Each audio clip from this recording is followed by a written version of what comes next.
സ്നേഹപ്പെട്ട എല്ലാവർക്കും വേറിട്ട കാഴ്ചകളിലേക്ക് സ്വാഗതം. കഴിഞ്ഞ കാൽനൂറ്റാണ്ടിനുള്ളിൽ കേരളത്തിൽ വൃദ്ധരുടെ എണ്ണം വർദ്ധിക്കുകയും കുട്ടികൾ കുറയുകയും ചെയ്യുന്ന വിചിത്രമായൊരു അവസ്ഥ സംജാതമായിട്ടുണ്ട്.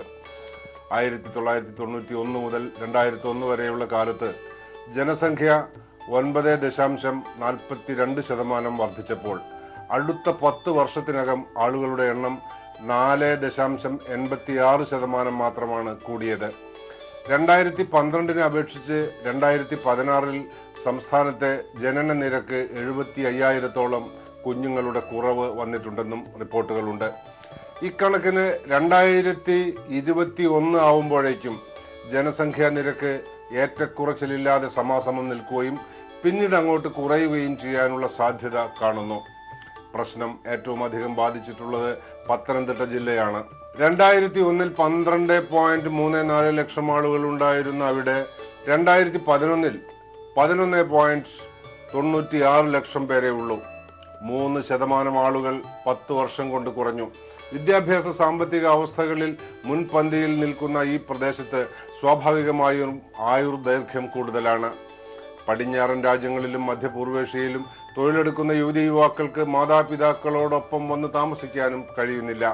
ഈ സാഹചര്യത്തിലാണ് വേറിട്ട കാഴ്ചകളുടെ ഈ ലക്കത്തിൽ അതിഥിയായി എത്തുന്ന ബിജു എബ്രഹാം ഊര് എന്ന പുതിയൊരു സ്വപ്ന പദ്ധതിക്ക് തുടക്കമിട്ടിട്ടുള്ളത്.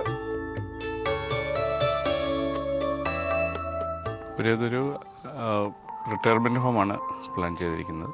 എൻ്റെ പേരൻസിനൊപ്പം താമസിപ്പിക്കാൻ പറ്റുന്നൊരു ക്രമീകരണം. ഈ റിട്ടയർമെൻറ്റ് ഹോമിനെ സംബന്ധിച്ചിടത്തോളം അത് ഇവിടുത്തെ വലിയ, പ്രത്യേകിച്ച് ഈ മധ്യ തിരുവിതാംകൂറിലെ ഞങ്ങളുടെ ഈ മല്ലപ്പള്ളിയൊക്കെ ഉൾപ്പെടുന്ന ഈ സ്ഥലത്തെ ഒരു വലിയ നീഡാണ്. കുട്ടികളുടെ എണ്ണം ഇവിടെ വളരെ കുറവ്. ഒരുപക്ഷെ ഇന്ത്യയിൽ ഏറ്റവും കൂടുതൽ വിദ്യാഭ്യാസമുള്ള ആളുകളുള്ള താലൂക്കാണ്, റവന്യൂ ഡിവിഷനാണ് മല്ലപ്പള്ളി.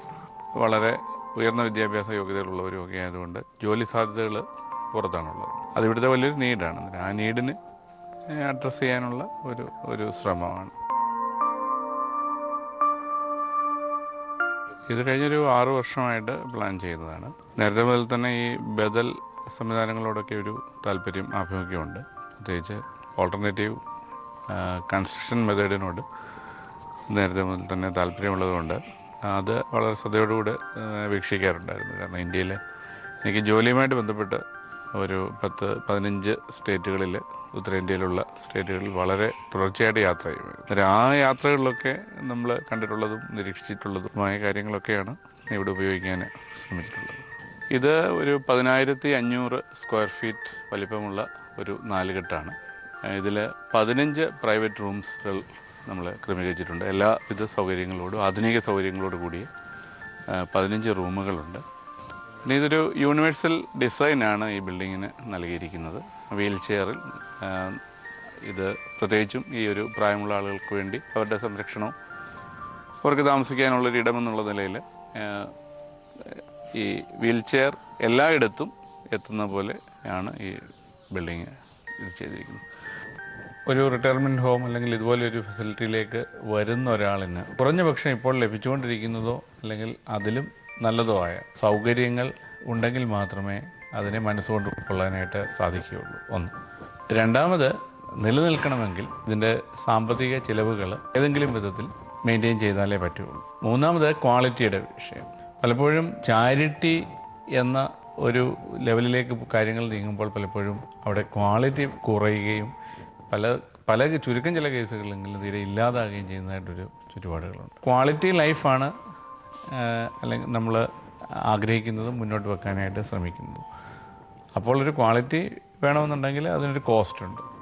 ആ കോസ്റ്റ് കവർ ചെയ്യപ്പെടണം.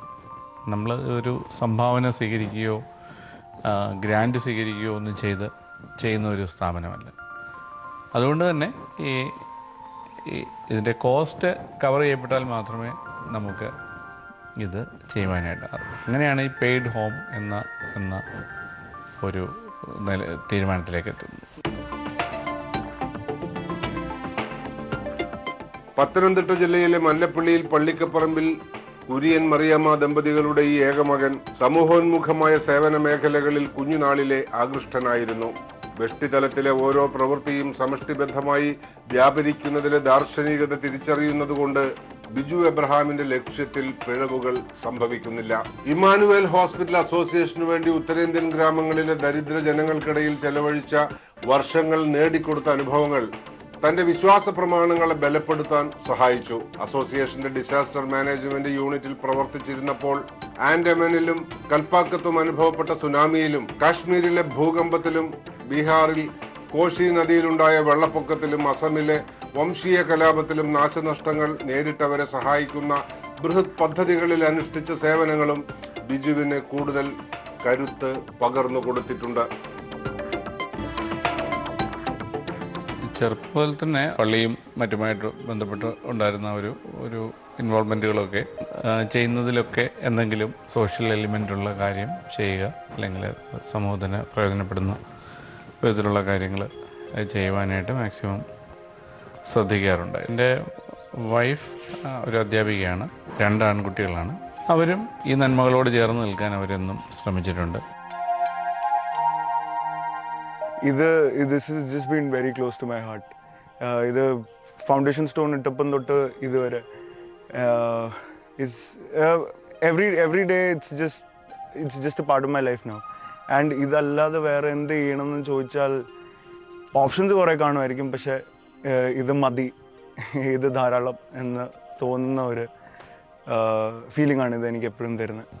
ഈ പ്രോജക്റ്റിനെ പറ്റി പ്ലാൻ ചെയ്തപ്പോൾ തന്നെ ആദ്യം തന്നെ മനസ്സിലുണ്ടായിരുന്ന ഒരു സ്വപ്നം എന്നത് ഇത് മണ്ണ് എന്ന ഒരു ബേസിക് തീമിനെ ബേസ് ചെയ്തുകൊണ്ട് വേണം ചെയ്യുവാൻ എന്നുള്ളതാണ്.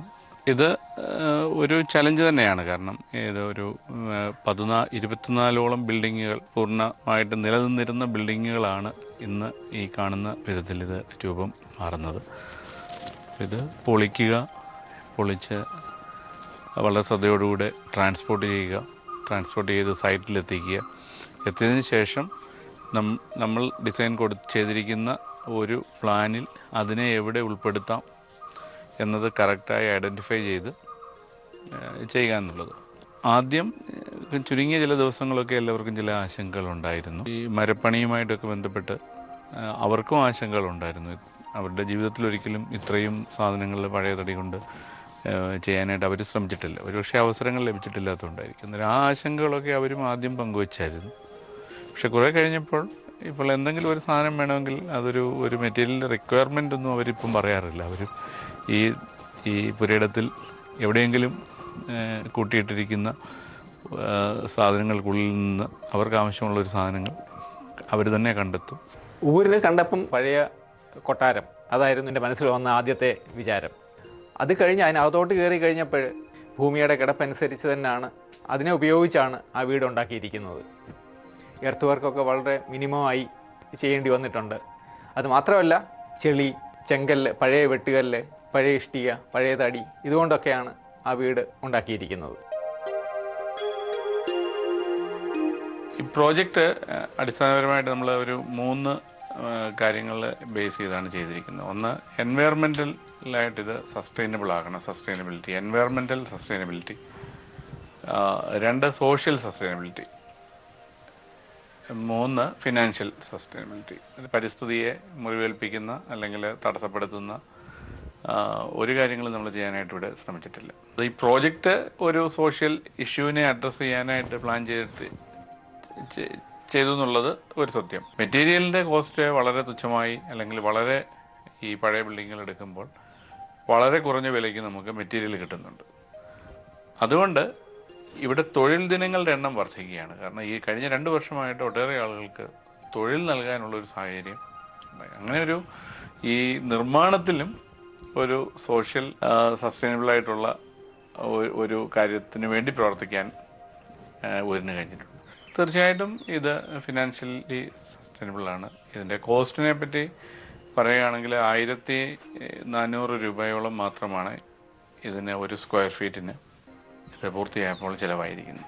ഒരു 40% കോസ്റ്റ് ഏറ്റവും കുറഞ്ഞത് സേവ് ചെയ്യാനായിട്ട് ഈ ഒരു എക്സസൈസ് കൊണ്ട് കഴിഞ്ഞിട്ടുണ്ട്. ഇതിൻ്റെ ഡിസൈൻ ചെയ്തിരിക്കുന്നത് ലോറി ബക്കറിൻ്റെ വളരെ അടുത്ത ക്ലോസ് അസോസിയേറ്റ് ആയിട്ട് ഉണ്ടായിരുന്ന R.D. പത്മകുമാർ സാറാണ് എൻ്റെ മനസ്സിലുള്ള ആശയത്തെ അദ്ദേഹത്തോട് പറഞ്ഞപ്പോൾ ഞാൻ പ്രതീക്ഷിച്ചതിലേറെ ഭംഗിയായി വരകളിൽ എഴുതാൻ അദ്ദേഹത്തിന് കഴിഞ്ഞു. Centre of science and technology for rural development, Costford എന്ന സ്ഥാപനമാണ് ഇതിൻ്റെ കൺസൾട്ടൻറ്റ്. ഇത്തരം ഒരു നിർമ്മാണ രീതിയിൽ തൊഴിൽ ദിനങ്ങൾ കൂടും, അതേസമയം ഉപയോഗിക്കുന്ന മെറ്റീരിയൽസ് കുറയും, മെറ്റീരിയൽസിൻ്റെ ഉപയോഗം കുറയും. പ്രത്യേകിച്ച് എനർജി വേസ്റ്റിംഗ് ആയിട്ടുള്ള മെറ്റീരിയൽസിൻ്റെ ഉപയോഗമാണ് കുറയുക. മറ്റ് മണ്ണ്, ഓട, ഇഷ്ടിക അത്തരം മെറ്റീരിയൽസിൻ്റെ ഉപയോഗം കൂടുമെങ്കിലും അതേസമയം സിമൻറ്റ്, കോൺക്രീറ്റ്, സ്റ്റീല് അതൊക്കെ കുറയും. അതതിൻ്റെ ഒരു പ്രത്യേകത. പഴയ സാധനങ്ങൾ റീസൈക്കിൾ ചെയ്യുമ്പോൾ നമുക്ക് ഒരുപാട് ബുദ്ധിമുട്ടുകളുണ്ട്. ആ ബുദ്ധിമുട്ടുകൾ എല്ലാവരും എൻജോയ് ചെയ്തുകൊണ്ട് തന്നെയാണ് ഇവിടെ നിർമ്മാണം. മണ്ണും മനുഷ്യനും തമ്മിലുള്ള ബന്ധത്തിൽ വീണ വിള്ളലുകൾ അടച്ച് അതിനെ കൂടുതൽ ദൃഢവും സജീവവുമാക്കി എടുക്കാനാണ് ഊര് എന്ന ആശയത്തിലൂടെ ബിജു ആവശ്യപ്പെടുന്നത്. കൃത്രിമ രാസമിശ്രിതമായ സിമന്റ് വ്യാപകമായി ഉപയോഗിക്കപ്പെടാൻ തുടങ്ങുന്നതിന് മുൻപ്, അതായത് 20-ാം നൂറ്റാണ്ട് വരെ മനുഷ്യൻ മണ്ണുകൊണ്ട് പാർപ്പിടങ്ങൾ പണിത് സഹസ്രാബ്ദങ്ങൾ ജീവിച്ചുവെങ്കിൽ അതേ മണ്ണ് വീണ്ടും ഉപയോഗിച്ച് ഭൂമിയെ ഇനിയും വേദനിപ്പിക്കുന്നത് ഒഴിവാക്കാമല്ലോ എന്നാണ് ഈ പ്രകൃതി സ്നേഹി ചോദിക്കുന്നത്.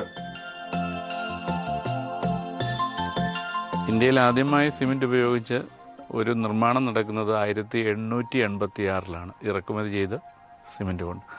അതിനു മുൻപ് 19 നൂറ്റാണ്ടുകൾ ഇവിടെ പണിതിട്ടുള്ളതും നിർമ്മിച്ചിട്ടുള്ളതും എല്ലാ ബിൽഡിങ്ങുകളും ഉപയോഗിച്ചിട്ടുള്ളത് ഈ മണ്ണും മണ്ണിൻ്റെ ഗുണിതങ്ങളും അല്ലെങ്കിൽ മിശ്രിതങ്ങളും ഒക്കെയാണ്. അല്ല, ഞാനാണ് കൺവെൻഷനലായിട്ടുള്ള ബിൽഡിങ് പണിയുന്നതെന്നാണ് ഇപ്പോൾ ആളുകളോട് പറയാനുള്ളത്. നമ്മൾ പറയുന്നത് നോൺ കൺവെൻഷനലല്ല. സിമൻറ്റ് ഒരുപക്ഷെ നോൺ കൺവെൻഷനലാകും, കാരണം 100 വർഷത്തെ പാരമ്പര്യമുള്ളൂ ഇതിന്. വീടെല്ലാവരുടെയും ഒരു സ്വപ്നമാണ്. പക്ഷേ വീട് എങ്ങനെ നിർമ്മിക്കണം എന്നുള്ളതിനെക്കുറിച്ച് ആധുനിക മനുഷ്യൻ്റെ കാഴ്ചപ്പാട്, പ്രത്യേകിച്ച് മലയാളിയുടെ കാഴ്ചപ്പാട് പ്രകൃതിയിൽ നിന്ന് വളരെ അന്യമാണ്. കോൺക്രീറ്റ് സൗധങ്ങൾ ആഡംബര കാഴ്ചകളായി ഉണ്ടാക്കുക എന്നുള്ളത് മത്സര ബുദ്ധിയ മലയാളിക്കൊരു ഭ്രമമായിരിക്കുന്ന ഒരു കാലത്താണ് മല്ലപ്പള്ളിയിലെ ഊര് വ്യത്യസ്തമായ ഒരു കാഴ്ചപ്പാടും സന്ദേശവും നൽകുന്നത്. പ്രകൃതിപരമായി പ്രകൃതിയുടെ സന്തുലിതാവസ്ഥ നിലനിർത്തുന്ന തരത്തിൽ എങ്ങനെ ജീവിക്കാൻ ആവശ്യമായ വീടുകൾ നിർമ്മിക്കാമെന്നുള്ളതിൻ്റെ ഉദാത്തമായ ഉത്തമമായ ഒരു മാതൃകയാണത്. ഈ ഇന്ത്യയിലുടനീളം യാത്ര ചെയ്യാനുള്ള അവസരം ജോലിയുമായിട്ട് ബന്ധപ്പെട്ടും കിട്ടിയിട്ടുണ്ട്. അല്ലെങ്കിൽ തന്നെ യാത്രകളാണ് എൻ്റെ യൂണിവേഴ്സിറ്റി എന്നാണ് ഞാൻ വിശ്വസിക്കുന്നത്. കൂടുതലും വളരെ ഇൻറ്റീരിയറായിട്ടുള്ള ഇന്ത്യയിലെ പല ഭാഗങ്ങളിലും പോകാനും വ്യത്യസ്തമായ ജീവിത രീതികളെയൊക്കെ അറിയാനും മനസ്സിലാക്കാനും, പ്രത്യേകിച്ച് ഈ കെട്ടിട നിർമ്മാണവുമായിട്ട് ബന്ധപ്പെട്ട് പല വില്ലേജുകളിലുമൊക്കെ ഉപയോഗിക്കുന്ന വളരെ ബേസിക്കായിട്ടുള്ള എന്നാൽ നൂറ്റാണ്ടുകളായി പ്രചാരത്തിലുള്ള ചില ബിൽഡിംഗ് ടെക്നിക്സൊക്കെ അന്ന് ഉപയോഗിച്ചുകൊണ്ടിരുന്നത്. അന്നേരം അങ്ങനെ പലതും ഇവിടെ ഉപയോഗിച്ചിട്ടുണ്ട്. മണ്ണുമായി ബന്ധപ്പെട്ട് പല കാര്യങ്ങൾ ആ വിധത്തിൽ ചെയ്യുവാനായിട്ട്. പ്രത്യേകിച്ച് ഇവിടെ മേസണറി വർക്കുകൾ ഏറ്റവും കൂടുതൽ ചെയ്യാനുള്ള ജോലിക്കാർ ആസാമിൽ നിന്നുള്ളവരാണ്. അവരുടെ നാട്ടിൽ വില്ലേജുകളിലൊക്കെ ഉപയോഗിച്ചുകൊണ്ടിരുന്ന ചില മെത്തേഡ്സൊക്കെ അവർ പറഞ്ഞതുപോലെ നമ്മൾ ഇവിടെ ഉപയോഗിക്കാനായിട്ട് ശ്രമിച്ചിട്ടുണ്ട്. ഡൽഹിയിലൊക്കെയും മർത്തോമ സഭയുടെ ഭാഗമായിട്ട് ഈ ഒരു സ്ഥാപനം നടത്തി ഇതിനെപ്പറ്റി നല്ല പരിചയമുണ്ട്. അതോടൊപ്പം തന്നെ സഭപരമായും സമൂഹപരമായും മറ്റുള്ളവരോടൊക്കെയും ഇടപെടുകയും അതോടൊപ്പം തന്നെ വളരെ ദൈവിക അനുഗ്രഹമുള്ള ഒരു വ്യക്തി കൂടെയാണ് ബിജു. അപ്പോൾ വരുന്ന മാതാപിതാക്കളെ തൻ്റെ മാതാപിതാക്കളെ പോലെ തന്നെ നല്ല രീതിയിൽ സംരക്ഷിക്കുവാൻ ബിജുവിനെയും കൊണ്ട് സാധിക്കും. തൊഴിൽശാലകളിൽ നിന്ന് മനുഷ്യരെ മാറ്റി നിർത്തി യന്ത്രങ്ങൾക്ക് വേല നൽകി ലാഭമുണ്ടാക്കുന്ന പുതിയ കോർപ്പറേറ്റ് സമ്പ്രദായത്തിന് വിരുദ്ധമായി പരമാവധി പ്രവൃത്തി ദിനങ്ങൾ ജോലിക്കാർക്ക് കൊടുത്താണ് എബ്രഹാംസ് ഹോംലാൻഡ് കെട്ടിപ്പടുത്തത്. കുളങ്ങളും മറ്റ് ജലസ്രോതസ്സുകളും തൂർത്ത് പരിസ്ഥിതിയുടെ സന്തുലിതാവസ്ഥ തകർക്കാൻ ഉപയോഗിക്കുമായിരുന്ന പഴയ കെട്ടിടങ്ങളുടെ അവശിഷ്ടങ്ങളാണ് ഊരിന്റെ നിർമ്മിതിക്കായി ഉപയോഗപ്പെടുത്തിയത്.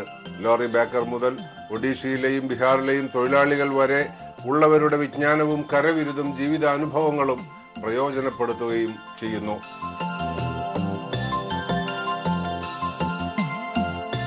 പ്രകൃതിയെ അല്പം പോലും ബുദ്ധിമുട്ടിപ്പിക്കാതെ എന്തെങ്കിലും ചെയ്യണം എന്നൊരു താല്പര്യം. രണ്ടാമത് അവൈലബിളായിട്ടുള്ള റിസോഴ്സ് കൊണ്ട്, ഫിനാൻഷ്യൽ റിസോഴ്സ് കൊണ്ട് തന്നെ ഈ കാര്യങ്ങൾ ചെയ്യണം എന്നൊരു നിർബന്ധം. അങ്ങനെയാണ് അവസാനം ഈ ഒരു പഴയ സാധനങ്ങൾ എന്തുകൊണ്ട് ഉപയോഗിച്ചുകൂടാ എന്ന ഒരു ആശയത്തിലേക്ക് വന്നത്. ആദ്യം ഇവിടെ അടുത്ത് തന്നെ ഒരു വീട് കിട്ടിയൊരു 2500 സ്ക്വയർ ഫീറ്റോളം വലിപ്പമുള്ള 83 വർഷം പഴക്കമുള്ള ഒരു വീടാണ് ആദ്യം ലഭിച്ചത്. അത് പൊളിച്ചുകൊണ്ട് തുടങ്ങിയതാണ്. ഇപ്പോൾ നമ്മൾ 24ഓളം ബിൽഡിങ്ങുകൾ ഇതിൻ്റെ ആവശ്യത്തിനായിട്ട് ഇതിനോടകം ഉപയോഗിച്ചിട്ടുണ്ട്. ഒരു കണക്കിന് പ്രിസർവ് ചെയ്യുക എന്നുള്ളതാണ് ഇതിൻ്റെ. പഴയതിനെ പ്രിസർവ് ചെയ്യുന്നുണ്ട്, ഉള്ള ലാൻഡിനെ പ്രിസർവ് ചെയ്യുന്നുണ്ട്. അതൊരു വലിയ നേട്ടം തന്നെയാണ്. ഇവിടെ പണിതിരിക്കുന്ന ഓരോ ഒബ്ജക്ട്സിനും ഓരോ സ്റ്റോറി പറയാൻ കാണും. അതാണ് ഏറ്റവും ഇമ്പോർട്ടൻറ്റ്. ഇവിടെ കളക്ട് ചെയ്ത ടൈൽസിന്, ബോട്ടിൽസ് ഡിസൈൻ ചെയ്തിരിക്കുന്ന ബോട്ടിൽസിന്, കഥകൾക്ക്, സ്റ്റെയർ കേസിന്, ഓരോന്നിനും ഓരോ സ്റ്റോറി കാണും പറയാൻ. ഒട്ടേറെ തൊഴിലവസരങ്ങൾ ഉണ്ടാക്കാനായിട്ട് അതിലൊരു സന്തോഷമാണ് കണ്ടെത്താൻ ഞാൻ ശ്രമിക്കുന്നത്. കാരണം ഇതിനെ പണികൂലി കൂടുതലായല്ലോ എന്ന് കാണുന്നതിന് പകരം മെറ്റീരിയൽ വളരെ തുച്ഛമായ വിലയിൽ സംഘടിപ്പിച്ചതിന് ശേഷം, അല്ലെങ്കിൽ ഇവിടെ സൈറ്റിലെത്തിച്ചതിന് ശേഷം കുറേ അധികം ആളുകൾക്ക് കുറേ ദിനം തൊഴിൽ നൽകുന്ന നിലയിലേക്ക് ചെയ്തു എന്നത് ഈ പ്രോജക്റ്റിനെ സംബന്ധിച്ചുള്ള ഒരു വലിയ വിജയമായിട്ടാണ് ഞാൻ കാണുന്നത്. ഇത് വേറൊരു തൊഴിൽ സംസ്കാരം കൂടെ ഇതിനോടൊപ്പം, അല്ലെങ്കിൽ ഈ കെട്ടിട നിർമ്മാണവുമായി ബന്ധപ്പെട്ട ഒരു പുതിയ സംസ്കാരം തന്നെ ഉണ്ടായി വരണമെന്നൊരു താല്പര്യമാണ്. അന്യസംസ്ഥാന തൊഴിലാളികളെ എല്ലാവരും ഭായി എന്ന് മാത്രമാണ് കേരളത്തിൽ എല്ലാവരും വിളിക്കുന്നത്. അന്നേരം ആദ്യം വളരെ നിർബന്ധമായി തന്നെ ഇവിടെ ആരെയും ഭായി എന്ന് വിളിക്കാനായിട്ട് ഞാൻ അനുവദിച്ചിട്ടില്ല. കാരണം എല്ലാവർക്കും ഒരു പേരുണ്ട്.